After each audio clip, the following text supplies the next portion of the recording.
Zandile Mafe court outcome today, and the reason that we've now been told that he's basically unfit to stand trial and will be kept in a psychiatric facility. We're joined by clinical psychologist and president at the Pan-African Psychology Union's Professor Saths Cooper. A very good evening to you, Professor. Good to have your time on Newzroom Afrika.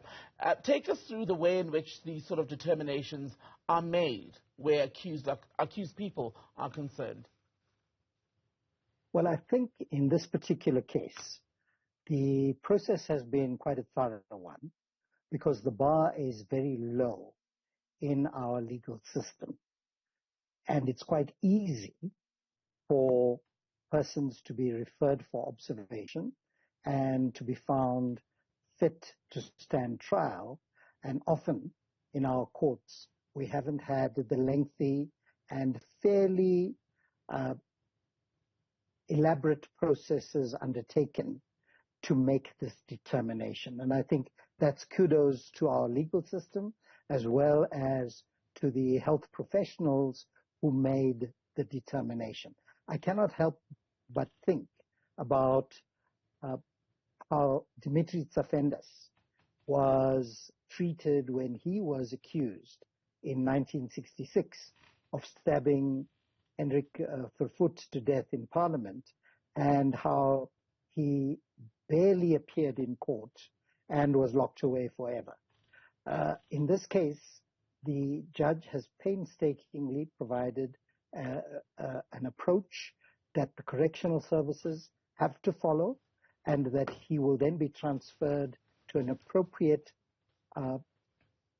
mental health institution where he'll get the appropriate care once a bed is available. We should note that our mental health care facilities are very scarce and overflowing right now. So I would imagine they would take extra care given the spotlight on Mr. Mafe. And he's been declared unfit to stand trial. Is there a way in which these assessments could perhaps be taken, let's say, at a later date and a different conclusion reached, because the state still remains convinced that he was responsible for the fire? Well, the responsibility for the fire, the state can remain convinced, but the proof of the pudding is exactly what has unfurled now in court. I would imagine there would have been a resistance by the state for this type of finding. From a distance, it appeared quite clear that here was an individual who wasn't quite able to grasp the proceedings in court, and some of his appearances reveal that. The court referred him for more than one observation, and this very telling judgment indicates that should at any particular time it become evident that what he is ill with, schizophrenia, and he's overcome that and is fit to stand trial, he will be brought to court to stand trial, and at that point another assessment has to be made in terms of, again, the same Criminal Procedure Act, but now in terms of the Mental Health Act, where he is declared free from that illness. Because the onset of that illness, yes. Right. Apologies, Professor Cooper.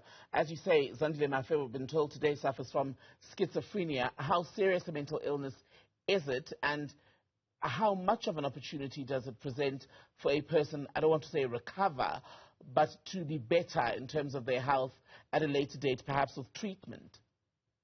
With the right treatment, and there are appropriate medications, depending on the kind of schizophrenia that's diagnosed, and with the kind of care that is appropriate for somebody in that situation to get, he can get well. He can get well and be then declared fit to stand trial, but that's a process. These meds are not going to kick in immediately. It's going to take a while. They're going to constantly observe him. And I think given the pressure that the state will put, I would hope that the correctional services and then the psychiatric or mental health institution that he's confined in will not be put under pressure by a state willing to exact its pound of flesh, because we need to understand that if he indeed was suffering from schizophrenia at the time that this arson is alleged to have been committed by him, then he would not have been in a position to know what he was doing, and that's part of that fitness to stand trial. As I already pointed out, the bar in this country, like in the US, and there's good research to show this, the bar has been very low. And kudos to the professionals who have indicated that he is unfit to stand trial. Otherwise, this would have been a mockery of justice. Right. And would it be fair, Professor Cooper, to say that our correctional services system perhaps is not equipped to care at all for someone who suffers from schizophrenia? Or are there, for example, patients who would be able to go through the day-to-day of a full sentence in a typical correctional service center with schizophrenia, perhaps taking just medication? Because in Mafe's case, it's quite clear he now has to be admitted to a facility suited to his needs. Yes, I think that the correctional services are woefully inadequate to meet the needs of our regular prisoners, let alone those who have mental incapacity of some kind or the other. Mental health affects 1 in 2 people the world over, in our country especially, and we should note that it's not something that is easily and eagerly diagnosed by correctional services professionals and officials, because you rather lock people away than deal with the underlying issues that they confront and which may propel them to commit whatever they're being convicted of or charged with. Mental health is a serious condition. It's one of the key factors that allows for dysfunction in society, and we let it go undiagnosed. I don't want to stray into the political realm here, but you can see certain people who play political and other roles who may be subject to similar kinds of diagnoses if they allow themselves to by healthcare professionals. Professor Saths Cooper, good to get your thoughts. Thank you so much for your time tonight.